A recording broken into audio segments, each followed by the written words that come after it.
बिस्मिल्लाहिर्रहमानिर्रहीम। अर्शी की आज शादी की रात थी। वो सज धज के बेड पर सुर्ख जोड़े में लिपटी बैठी बेचैनी से अपने हम सफ़र का इंतज़ार कर रही थी। इसके ज़हन में कई तरह के खौफ थे।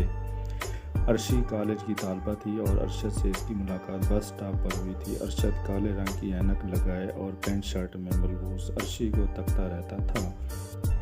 शुरू में अर्शी ने अरशद पर ध्यान ना दिया, मगर जब वो एक ही जगह एक ही वक्त अर्शी के लिए खड़ा होता था। अर्शी एक मिडिल क्लास फैमिली से थी, प्यार मोहब्बत की बातों से बहुत दूर रहती थी। अर्शी की नज़र में मोहब्बत सिर्फ शादी के बाद ही होती है। अर्शी खुद में रहने वाली लड़कियों में से थी, किसी की बात को दिल पे ना लेती और लड़ाई के बाद दिल साफ़ कर लेती। एक बार कोई माफ़ी मांग ले तो इसी वक्त माफ़ कर देती थी।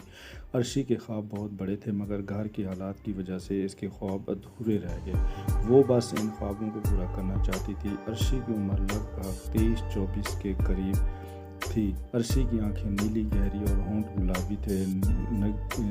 अर्शी खुद पे ज़्यादा तवज्जो नहीं देती थी, मगर हुस्न अर्शी पे बुला का था जो इसे देखता बस देखता ही रहता। अरशद मुसलसल 2 माह से अर्शी के पीछे था।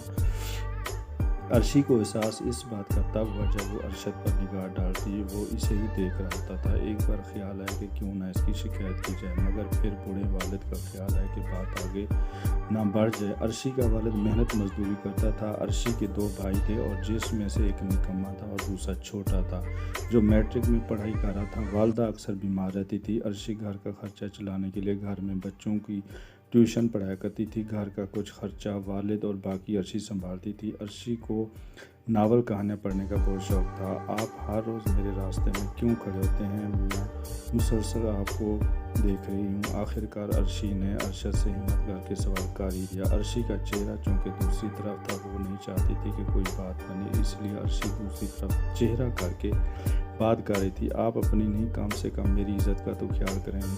अर्शी थोड़ी नर्वस भी हो रही थी। इसने अनजान शख्स से पहली बार बात की थी। आपकी इज़्ज़त के लिए ही तो खड़ा होता हूँ। अगर आपको शायद मासूम नहीं, मेरे साथ जो लड़के खड़े होते हैं इनकी निगाह आपके जिस्म पे होती है और वो आपको शैतानी निगाहों से देखते हैं। मैं आपकी सेफ्टी के लिए खड़ा होता हूँ ताकि आपके साथ कोई बुरी हरकत ना करे। इस दिन कुछ उबाश लड़के आपके बारे गलत बात कर रहे थे। देखें मिस्टर, मेरे बारे में कोई कुछ भी कहे, मुझे परवाह नहीं और मेरी इज़्ज़त अल्लाह पाक के हाथ है। वो ज़ात अगर ना चाहे तो कोई कुछ भी नहीं कर सकता। और बराए मेहरबानी आइंदा के बाद मेरे रास्ते में मत खड़े होना। दूसरी साइड से गाड़ी के अर्शी को मुतवज्जे किया और अर्शी गाड़ी पर सवार होकर चली गई। अरशद अर्शी को देखता ही रह गया। अर्शी रात को बिस्तर पर लेटी तो उसे दिन वाला ख्याल आने लगा। अर्शी ने अपना दिमाग झटक दिया और सो गई। चूँकि अगले दिन छुट्टी थी, 7 दिन काम काज करके अर्शी शदीद थक गई। गर्मियों का मौसम था। अर्शी आराम की बात से अपने कमरे में जाकर लेट गई। कुछ देर में मौसम ने अंगड़ाई ली और आसमान पर बादल छा गए। ठंडी हवाएं चलने लगी। अर्शी घर की छत पर चली गई और मौसम की अंगड़ाई का भरपूर फ़ायदा उठाकर आंखें बांध के लंबी लंबी सांस लेने लगी। अर्शी अर्शी अर्शी की समातों ने अपने नाम की सदा सुनी और आंखें खोल कर आगे पीछे देखने लगी, मगर कोई भी नहीं था।